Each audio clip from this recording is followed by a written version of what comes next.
Develop a fortune state of mind. Time for a date with. Time for a date with. A date with the Dorseys. Hello, and welcome to yet another date with the Dorseys. I am Dr. Jatan and Floyd Dorsey. The fourth. Together we make them darn Dorseys, and as I just stated, you've stumbled upon a date with the Dorseys. Some of you stumbled, others are our veterans who continue to support us. We appreciate you and your time.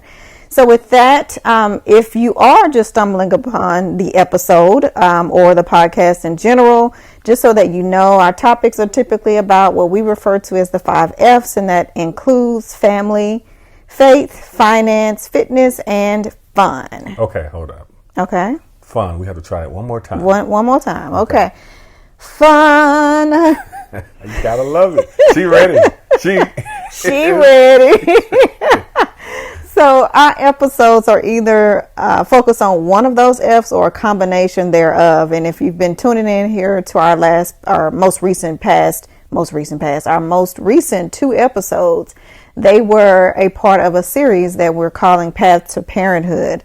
We've talked about our journey to becoming parents. If you didn't catch the first episode of this series, also this is a first part of our season 4 as well, so I have to plug that in.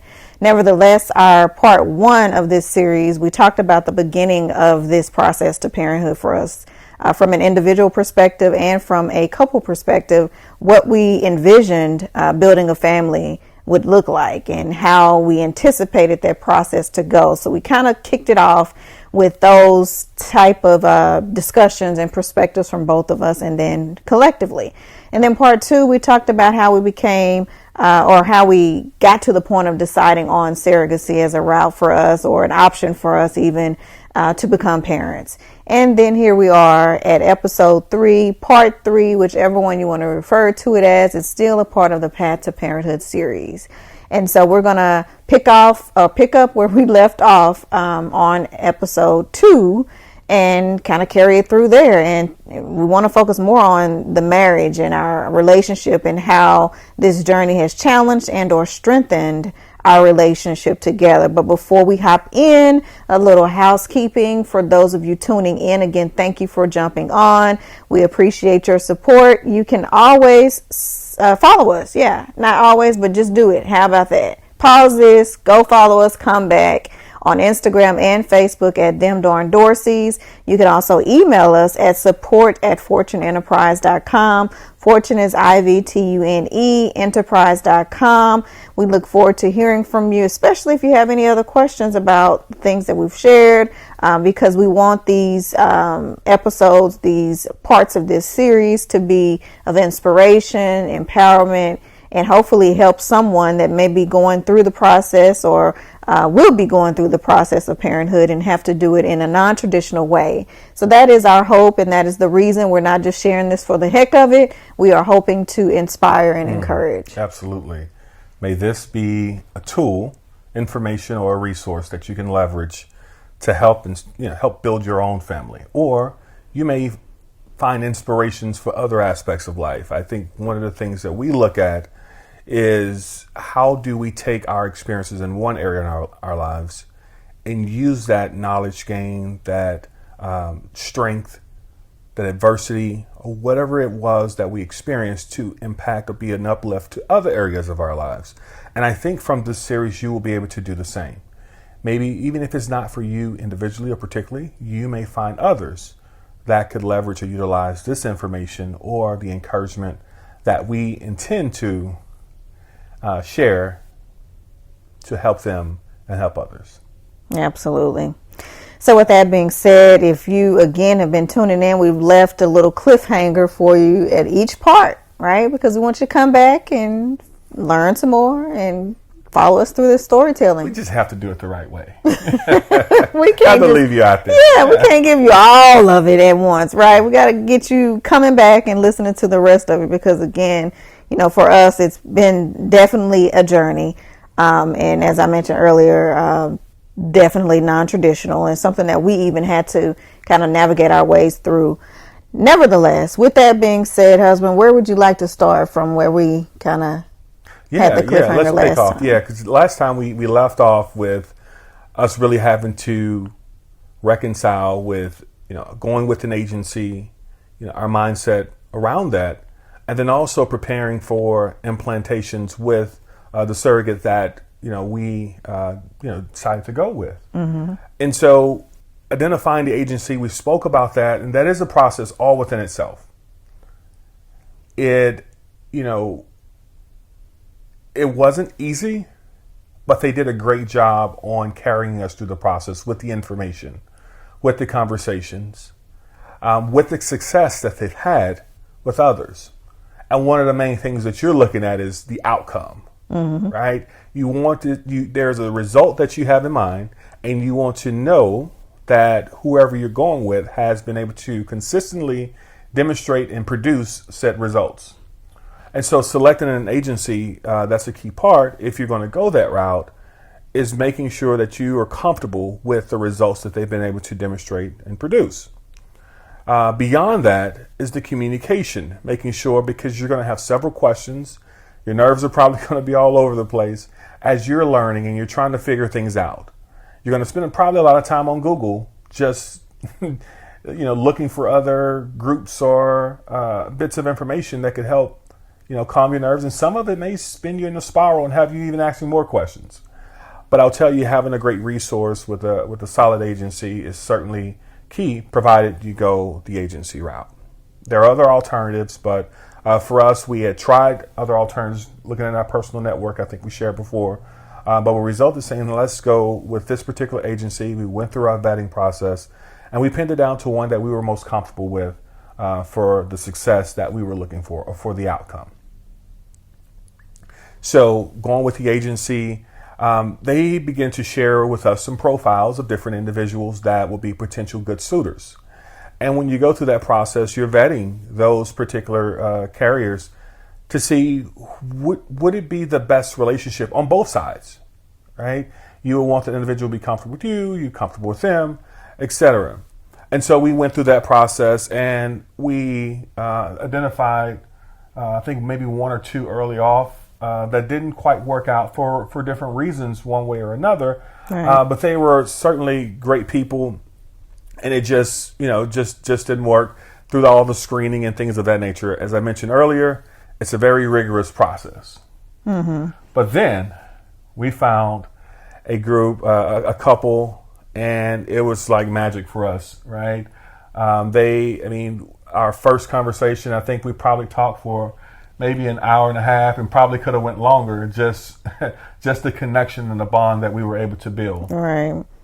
It was definitely an ease in the conversation. I don't know if it was the energy from the other couple or what it was, but it was definitely some ease in the conversation, the back and forth. It was a lot of dialogue, and even on those calls, a representative from the agency will attend. And sometimes typically they'll share with you a list of questions just in case anyone gets stuck. And these are some questions that you can refer back to. Well, of course, we had our own questions, and, we leveraged those too as needed. But they didn't have to interject. And that's the reason for them to be on the call, to make it not so uncomfortable of a call and ensure that the conversation continues to flow. Well, in that conversation that my husband is referencing, there was no need for the interjection. It was just like as if we had met them before, had conversations, dinner, coffee, etc., and we were just catching up, is what it felt like. That's what it felt like. And it was like, hey, even aside from this process, look, if y'all want to hang out, let's just hang out anytime. If it doesn't work, if it doesn't work. They're just, so great with people. And the benefit for us was, they had gone through it before. And having someone that had done that was amazing for us, that had gone through it, able to talk through some of the challenges or the concerns that we may have. I'll tell you, the husband, great friend, and even to this day, to this particular point, is someone I would, reach out with too, here and there. And again, just very encouraging, loving, good people coming from a good center and a good heart. So we went down the path with them, and it's like, this is a match. This is it. All right, this is happening. Yeah. And we started the process, and everything was going smoothly. And I think, there's always what I'm realizing. There was always this lesson or always something that I had to grow more from.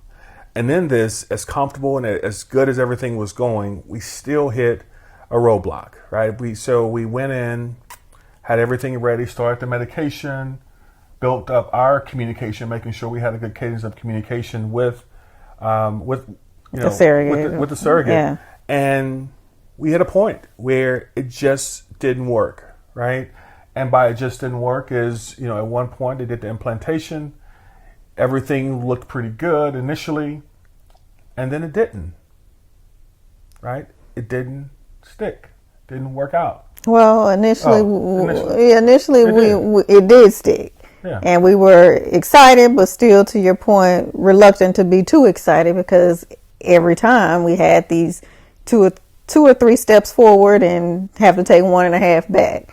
So we were treading lightly with this information and kind of just waiting on what's next and making sure. But even at that time, they did say that, they wanted to check again in a few days, which is typically not a necessity.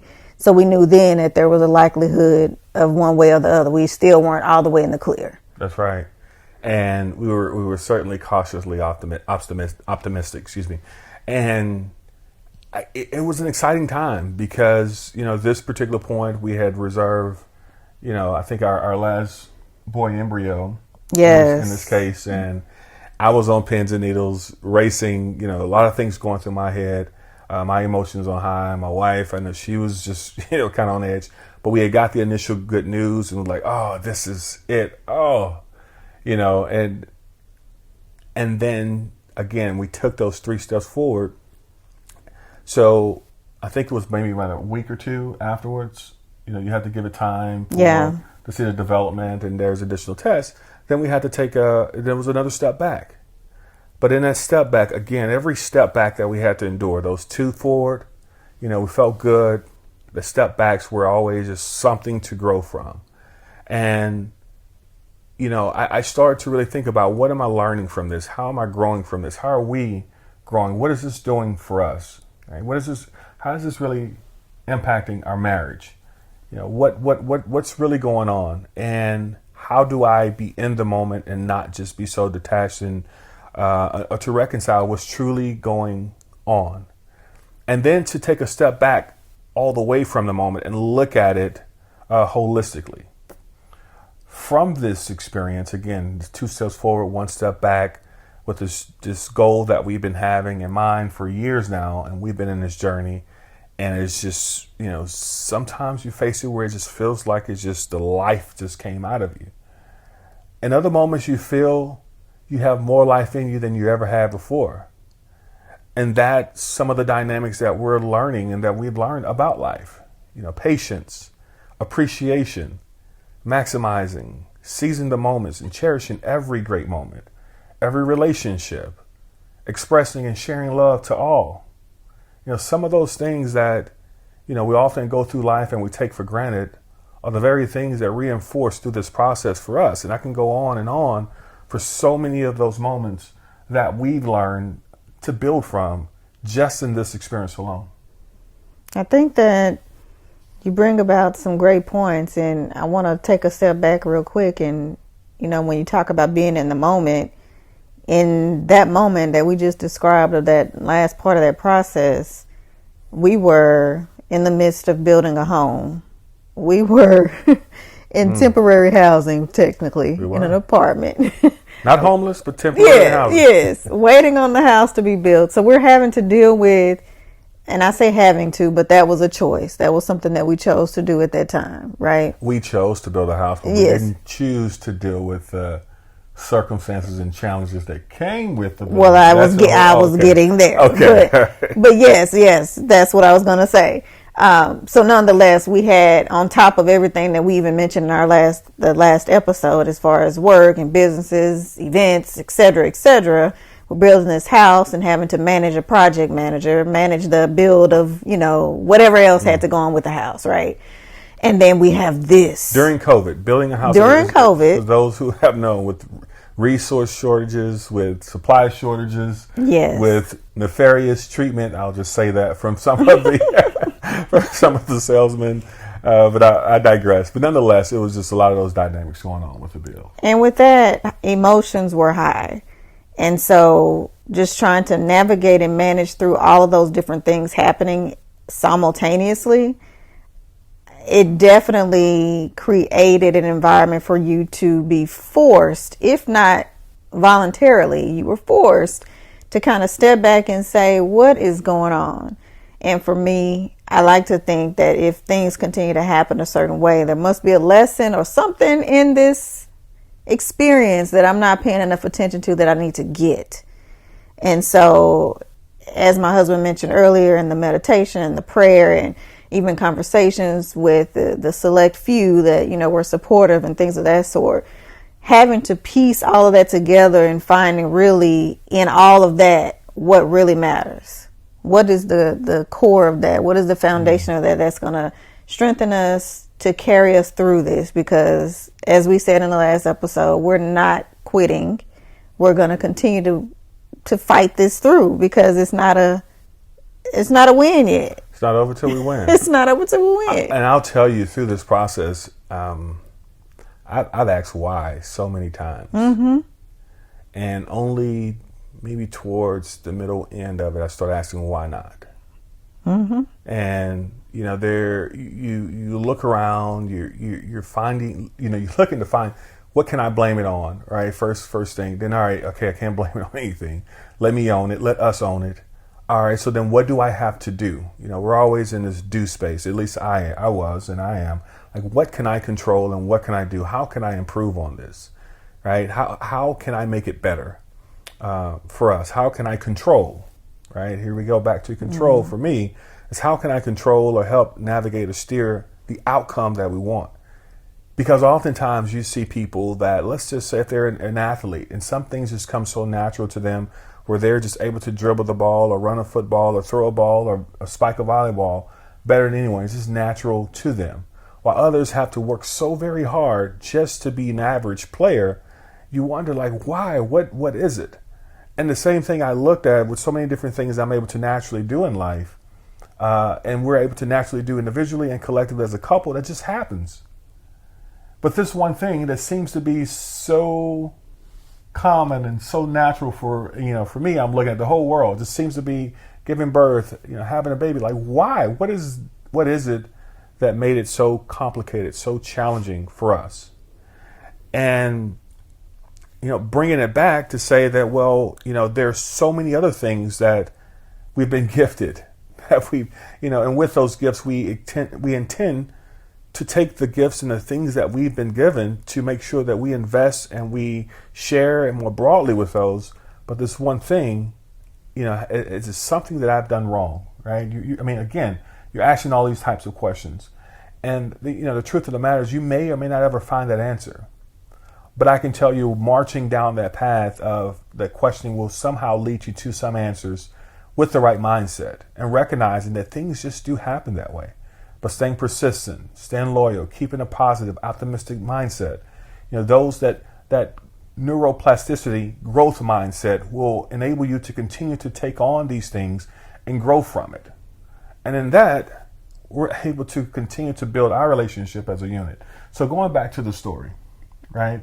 So with this particular one, the implantation that we had with this surrogate, it didn't work out. And it was painful. Probably some of the most pain that I felt in my life. But I was okay, because I knew that there's still a chance. I knew that there's still opportunity. I knew that I had a loving, devoted wife that was there with me, that we were going to work through this together. I knew that I had family, friends, and those that are around me supporting. I knew that I had a creator, a God that's going to provide, that's going to give me all these things, the desires of our hearts. I knew that those things were going to work out, but it's just not, I just didn't know when, and I didn't just know how and how the dots were going to connect. So we got back on the path. Mm-hmm. Not only did we not know how, it was throughout that process, we didn't know always what to do, what was the next best step. And so we were just, again, finding our way as we were going about our way with hopes that we were doing the best thing for us, the best thing that will get us to that win that we were looking to achieve. And I think that was the biggest scare for me. I don't want to say the biggest. It could, as we mentioned, there have been many scares and many questions of why, but that was one of the scares for me, is like, just don't want to exhaust, an opportunity that we could have done something better or different to get us closer to the end. And I had to get to a point to where I realized, you won't always know, and you have to pray about it. Trust that you're making the right decision. You've been given the resources, thankfully, to do whatever it is that you wish to do in this situation. And so trusting, our decisions, our conversations, leaning towards the support within our relationship between us.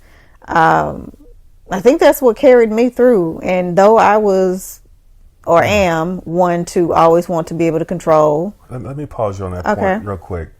Because you said something that not really knowing what to do, but you trusting and praying and making the best decision that's going to carry you through the outcome. And I'll tell you, if that isn't a prelude to parenthood, I don't know what is, because the very thing that we went through the process are some of the very things that we're leveraging that we need now as parents, right? So just think about this as you go through anything. Yes. The very muscles that you have to build to go through your challenges, to go through your adversity, are the very muscles you're going to need once you get there to wherever platform that is for you. And so for us, we're even learning those things. So even going through this, we're still learning, wow, I picked that up. Oh, we picked this up through this process. Oh, yeah, got it. We know what to do. We know how to act. We know how to be, because we've grown so much through this process that we can see those things within our child. So I just couldn't let that point go by, because you said something very profound I wanted to share with the group. Yeah, I think that's good. And, me with my pregnancy brain, pun intended, I don't remember where I left off, but I want to add to what you just said, because it kind of ties back to an earlier mention that I had as well. When I stated going through the process, you just start to ask why, not only why, but what is it that I'm missing in this lesson, or what lesson am I missing in this experience, because it continues to go about in a way that I have to take steps back and I'm not getting to the win. There's something that I'm missing in this lesson that I need to get, and I'm not getting it. And that just to me ties back to what you just stated, because that was a realization of mine as well, is that, okay, some of these things are not going to change once that thing is here. Mm-hmm. So you might as well get comfortable in this space. And I think for both of us, it was an uncomfortable state or place. And so we had to grow and build those muscles in those areas, whether it be, to your point earlier, patience, or I can't remember exactly all the others that you mentioned, but just for us to grow those muscles in those areas that we probably didn't before have, not being able to have the control and not being able to determine what's next or what's going to happen and all of that. So we had to let our guards down and truly receive this as not only a process that we were living, but one that we had to trust and also pay attention to, because it was something that we were going to be living. That's right. Today's episode is sponsored by... Did you hear the silence? That's because there was no sponsor for this episode. So if you support the Date with the Dorseys podcast and want to hear more episodes, I highly recommend and encourage you to become a sponsor, supporting by going to paypal.me/DimDornDorseys. With your pledge, we'll be able to cover expenses to continue providing valuable content, edutaining and elevating our listeners. As a VIP sponsor, that is contributing $100 or more, you not only receive advertisements during our episodes, but also an exclusive opportunity to be a guest on our show. Sounds like a win-win to me. So if you're interested in becoming a VIP sponsor or otherwise, go to paypal.me/DimDornDorsies. Thanks, y'all. We had to really grow into a space where we can operate and navigate ambiguity and live in that space comfortably. Right? Because it's something that I think either probably collectively and individually that was foreign to us. Because we both were so structured in a lot of ways that we want everything clearly laid out, boom, boom, boom. That's that, and that's where you go. But this whole space that we've been in now, shook that up. It really shook it up, and it's saying, okay, now how do you navigate this space where it's not as clear and it's not straightforward, but you still have to go. You still have to take the next step. You still have to be strong. You still have to be joyful. You have to live a fulfilling, loving, passionate life where you're giving your best to others and operating in that space. I'll tell you, it has its rewards, but it also, for me, it has its moments of discomfort. But in those discomforting moments, having the trust, having the faith, the meditation, the prayers, all those things have really complemented us individually as well as collectively. Because now we can comfortably, move into certain areas, to certain spaces, do things that we wouldn't necessarily have been as comfortable doing before. Yeah. And we're okay. We enjoy it. We thrive. And this has been a big transition for us, but certainly thankful. Yeah. I think that all of it, as I was saying throughout the process, was a test. The test. And all I wanted was the money. I was waiting on the money. That's it. We were waiting on the money. And I tell you, that test was something to the extent that I can't say that I experienced before, especially not the duration, because this has definitely run the gamut of our marriage. It has. If you listen to some of the past parts of this series, you'll know that there was a duration of time prior to us getting married that we were together still, but once we got married, this has been our story. It's been our story. It has been. I tell you, and throughout our marriage, I know there are times where, for any couples, or at least for us, you prayed that you continue to get stronger and you grow a stronger bond with your spouse. You pray for strength. You pray for continuous courage. You pray for, you want a close, loving family. And I'll tell you, what I got, right, was this experience. And what I've grew from, right, this experience were the very things that I've been praying for. So I'm not telling you to be careful what you pray for. I'm just saying. But I am. But I am. Because the very things that you're praying for may not just come, I want $1 million in cash. Okay, I'm just going to drop $1 million in cash in your lap. No, it may be some challenges that you have to face so that you could become the type of person with the skills, whatever that is that could garner that type of money. Well, now I need to insert there because in the prior episode, we talked about the beginning. I think this was part 1 where we were talking about us individually, our perspectives and what our expectations were before we started a family. And we were mentioning we both, you as a man, me as a woman, me as a wife, you as a husband, had to do our work as individuals to be prepared to stand in that position that we were wanting. That's it.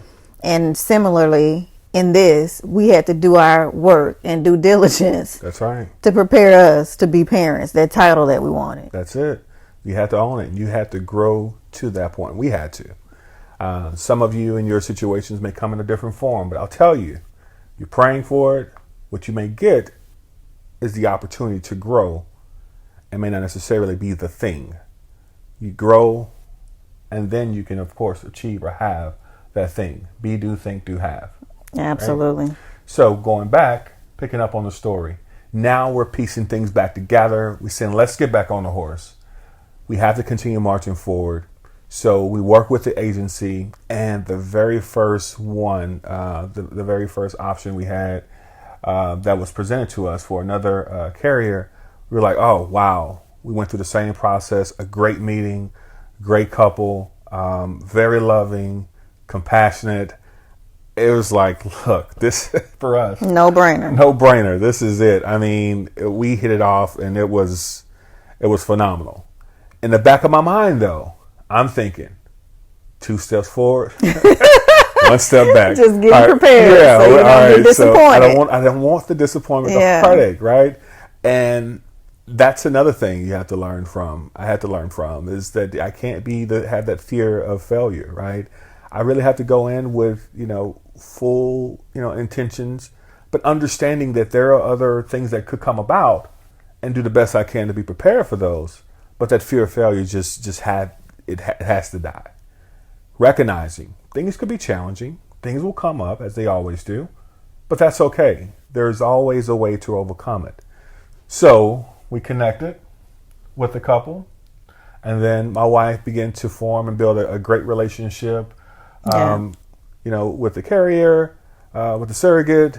At this particular point, I said, look, I still was a bit shaken. I had so many other things that, I wanted to deal with the house and with so many other things that we had going on, where in some situations we typically say, okay, I need you to take the lead on one thing. I'll take the lead on others.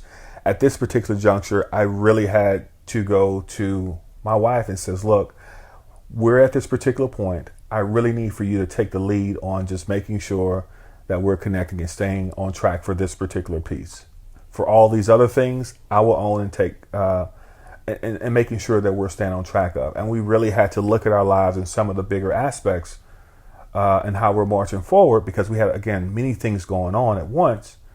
We had to divide and conquer, but we really had to take that approach where she would lead in one given area. And then if there's a need for me to come over to be, to make a decision or whatever that may be, I'm there, I'm all engaged, and vice versa. Yeah.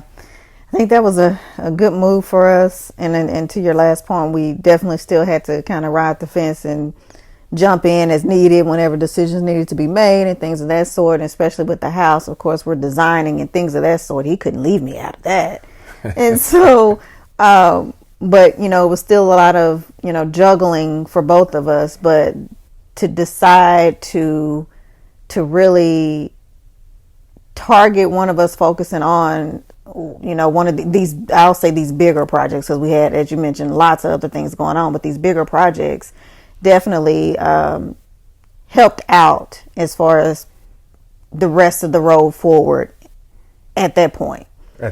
And I felt like it definitely, it didn't take off. I won't say it just relieved us, because we still had those emotions, those thoughts in the back of our head and not sure what's what or how it's going to turn out. But it felt more manageable. That's right. And having someone you trust, obviously my wife, I trust her, I know her.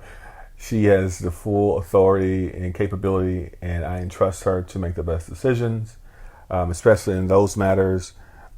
We knew exactly where each other stood. We've been together long enough. Trust me, I can, I may not know my flowers, but I know this woman. So we have a good feel and a good balance in those regards. So we were able to continue to move forward and thrive in a good, healthy way that was balanced for both of us. It was, I'd say balanced, but it was more in harmony for all the different pieces coming together in a good, unique way.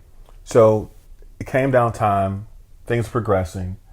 It was time for the next implantation, right? Everything checked out and it was great. Yep. Everything checked out, and here we are again it felt like deja vu all over again. And at this point, not only did we decide to divide and conquer, again, lightly stated, divide and conquer, there were certain parts of this process that both of us didn't want to hear about, see about, until we knew it was good. That's right. So that's where we were at this point, at this juncture, at this round of this experience altogether. And so once we got to the implantation, it was like, yeah, we don't have to be there. You don't have to do any video, anything. You can do a video, but we may not want to see it, may want to see it. It was kind of that type of approach at that point. And then it's COVID, so it was a lot of that. A lot of restrictions as well. And things of that nature as well. So they kind of, for me, it kind of helped me make my decision like, oh, good, COVID, I don't have to be there. because I just want to hear the end result at this point. And so at that point, implantation. After that, of course, as we mentioned earlier, about a week or so later, we got the great news. Matter of fact, if you go on my page, you'll see on my Instagram page, I did a reel the day that happened, but I didn't say what happened. And I did a reel with the song in the background with Lovely Day on it. Mm-hmm. And so I was just I played that song probably about 20 times. And then I called my mother-in-law and played the song, and we sang it and had to tell her what it was about while I'm playing the song, and we had to celebrate. Same with my mother. Played the song, we singing and laughing and celebrating. So it was a moment that I won't forget. But at the same time, in the back of my mind, still kind of like, oh my gosh, this is just the beginning. Paula Abdul, 2 steps forward, 2 steps back, 1 step back. Anyway, I thought you were about to say straight up now, tell me. Oh, okay. No. So now we're moving forward. We're tracking through the progress. Every day is going by. Weeks are going by, and you're on edge. Like, okay, is everything good? Mm-hmm. Again, my wife is really managing, so I'm getting updates from her. Like, hey, as needed, like, just tell me what I need to know if it's something I need to make a decision on. He didn't want the details. I don't want the details. Just hit me where I need to be hit. Good, bad, or indifferent, just hit me, and I'll deal with it. Otherwise, I just want to keep my mind just, on other things and just keep it that everything is fine. Unless it's not, then tell me. Or if it's good, then tell me everything's good. We're 2 weeks in, 3 weeks in. So we're counting the weeks.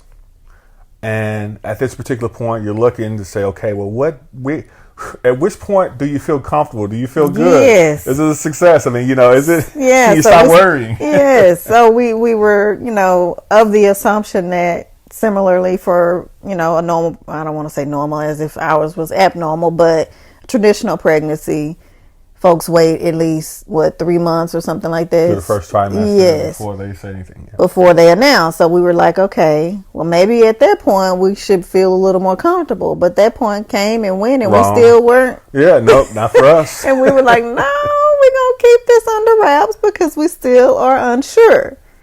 And we just kind of went about the pregnancy that way. And there weren't any terribly scaring moments throughout. It was just us being very reserved about it. Just on our experience, we've learned we didn't want to just really start counting too many eggs, before they hatched or anything of that nature. What we wanted to do is just in our own intimate moments, we would appreciate, we would smile, we would cheer with joy. But we just didn't really want to just jump out there because, again, we had faced some disappointments, and maybe it was just to protect our own selves. Mm-hmm. I just say that. And that was okay. And it still is okay. So from this point, we went on, and we're in, the 9th month or the 38, week 38. And we're like, whoa, this is really about to happen. Well, I think it was just maybe at the 8-month mark that we finally started to buy things. Maybe 8 and a half. Late 8, yes. Maybe week so I had to interject that because something like that. Because we did not even bother to purchase anything. And again, our tribe was like, we want you to celebrate. It's happening. It's gonna happen. Just buy the crib or just buy this thing. And we were like, no, we're just gonna wait. And my commitment was, even if we bought it on the day before, I would stay up all night and I would make sure that room was ready for the baby. But I would make sure, I guaranteed everything that's needed will be here. Now, planners that we are, as we've mentioned before, we certainly had in mind how we wanted to decorate or what we needed to buy. I had a list and all of that, so it could be an easy plug and play. But we didn't play. We did. We did. We had everything ticked and tied, everything that we needed. All we had to do was just click the button, and it was done. But we just waited, and it worked out. It really did. And so for everyone, we did actually get the stuff for the baby. Ivy has what she needs, and thanks to you all as well for those who were so kind in your hearts to really send us gifts. It was amazing. Really appreciate it. So the birth It happened. It was a magical moment. It was, I don't know. It was Priceless, still, it was definitely priceless. It was, in the beginning, it was still a lot of uncertainty. But I think at that point, the uncertainty was more so. Now we're still in this COVID climate. We're trying to navigate the rules of the hospital. It's not the hospital that we typically have a relationship with or have been to and things of that sort. Although there are conversations and plans that are discussed prior, it's still, you have different staff that comes in and rotates and things of that sort. So just navigating all of that. But it wasn't a difficult process. It was just unfamiliar. That's right. And so we're navigating through that, but waiting. But it was a blessing to be a part of all of it, and we're thankful to our carrier and her husband for allowing us to even be as engaged or as involved throughout, because that's a very private moment. Very private, very selfless thing to do. We're certainly appreciative. I know we're going to wrap up here in a bit, but I do think there's one real key point to share, and I think it's a interesting story that I did not find out until the very end. So I'll leave it to my wife on connecting these two amazing. Well, don't say that you already said it. But I'll let you go with it. But you'll share it. But I thought it was just an amazing story and how all of that came about and the connection. Yeah. So interestingly enough, there was a connection that I'll say, unbeknownst to us, and we didn't discover it until after baby Ivy was here. And as my husband mentioned earlier, the potential, the carrier that we had prior to our official carrier, we continued to have relationship with them and, have conversations, things of that sort. So we'd check in. But even then, I remember her reaching out and asking, we were just chatting about other things, and she would ask how the process was going, and I would just be kind of vague and say, oh, it's okay. And she's like, well, is there going to be any good news? Well, maybe, that was my responses, because again, we were like on ice, like not knowing really how things are going to pan out. But nonetheless, afterwards, our official, I'm trying to separate the two without saying the name. So our official surrogate that carried Ivy, we connected and stuff on social media, and she was like, wait, I see that we have a mutual friend. And we realized who the mutual friend was, and I'm like, what? No way. So I'm like, well, how do y'all know each other? So anyway, that started a whole conversation, which led me to call the previous surrogate, and lo and behold, remember how we said that they are just an awesome family, loving, giving, kind, all of that. And her first word, she was quiet the entire time, and I know I was like on 10 talking and explaining this whole thing.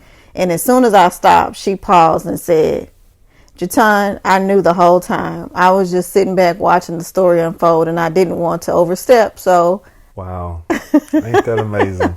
And not just were they connected, but she had actually introduced our official surrogate to the agency. After our experience with her, they met, and she introduced her to the agency. She signed up, and that quickly we tied and connected with her. Just like that. And I'll tell you just how things work out. I mean, there is no way other than just some divine nature that those things to come about with those two amazing couples, great women, phenomenal husbands, and their families and children were able to do this, and how all of that connected to produce this blessing for us. Again, I still just step back and just look at this whole process, look at our offspring, look at all the contributors, and how life is just so interconnected in so many ways, and it's just so powerful. And in that, we're so thankful, so loved and so loving, and can appreciate all the things that have come our way, the challenges, the things that we've overcome, the things that are to come in the future. We know we're not exempt from any of that. Right. But we also know that the very things that are inside of us, the very things that are inside of all of you, collectively, individually, there is always a way. And we just have to continue to move forward and find that way. And we will overcome.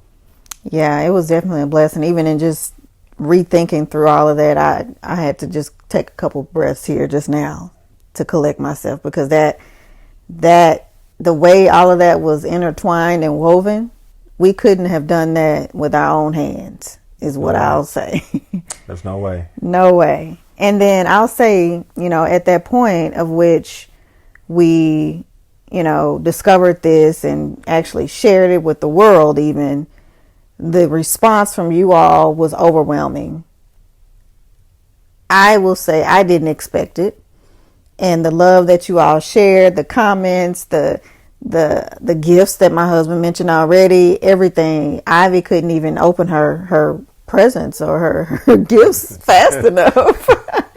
So we are very apprecitive of the love, support, and prayers. She means mom and dad. Like, we were doing the opening for her. Just for everyone to know, we wouldn't suffer for our baby. I was using her fingers to tear the boxes open. What do you mean? But yes, truly a blessing. And, at that point, I didn't have any expectation from how people would respond to, or if they would respond to. It was just my story, our story to share. And, we shared it when we wanted to share it, how we wanted to share it. And hopefully, everyone can accept that and appreciate it. Okay, so here we are. We're going to close out, but I tell you, next time what we'll pick up is, I think a real good question that's been asked was, as the mother, Jatan, how did you feel not having that experience of carrying yourself? And we'll pick up on that, because I think that would be a very good thought to know truly how she feel, or how she felt, how she feel, and she will certainly share it on the next episode. And also we'll pick up there to describe our initial thoughts on the process versus the reality, and how do we compare, and how do we feel now? Like, what is a day in the life? How are things going now? And what's next for us? So more to come on the next episode, but close out, Queen. Do your thing. Well, this has been an episode for the books. So thank you again for tuning in. If you're not following us, make sure that you do on Instagram and Facebook at Demdar Dorsey's. And email us if you have any questions, thoughts, concerns, ideas at support@fortuneenterprise.com. Remember, Fortune is spelled IVTUNE, enterprise.com. We'd love to hear from you. So again, make sure you catch up if you hadn't already listened to the part 1 and 2.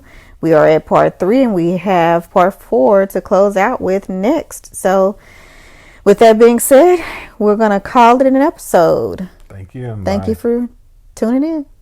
Bye for now. Develop a fortune state of mind. Time for a date with. Time for a date with. A date with the Dorseys.